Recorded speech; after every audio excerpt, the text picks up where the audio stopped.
On a cold day, in March 2006, I trekked around Geislingen for about 3 days, and I went to places that I had old photographs of, and places where people told me that they had lived. I first went to the Rappanecker section. I had a tour guide of the Wilhelmshohe section, and then I went to Schlosshalde, to the cemetery with their Estonian monument there. Well, in 1970, that was my first visit to Geislingen, and I had old photographs, and the chimney and the electric company, which is right across the river there from Hospital Wieler, were my landmarks. One is over by the milk factory, and then there's one for the electric company. The electric company is right where I live. So I used that as a guide. I walked straight to the electric company using the huge chimney that I could see. And then as soon as I got there, I recognized the building from old pictures that I had. And there's a path in the back. I walked back to the path. And in 1970, the pictures were almost identical to my 1945 pictures. I could even match my backyard, where I had some photographs of a bunch of us in the back. We lived on the third floor. My mother tells me there were people that actually lived in the attic of that building also. And they would go through our apartment to get there. And it's interesting, my mother said that we had to go through Linda Saar's apartment to get to our apartment.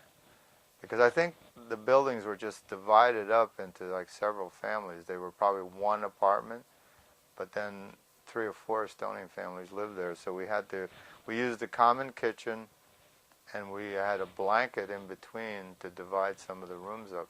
But people had to pass through our apartment to get to the third floor. Papers and documents that I've seen over the years, there were about 100 DP camps located in Germany, in the French, British, and English, American sector. And what happened was there seemed to be a push to move most of the displaced persons into the American sector. So from 1945 to about 1949, the people on these other camps were transferred to Geislingen, and the numbers, Geislingen became the largest DP camp in like 1947 or maybe 1949. The numbers reached, from what I've seen, almost 5,000 Estonians. Geislingen is where my memories really start. I came to Geislingen I was born in June 1944. We came to Geislingen in 1945.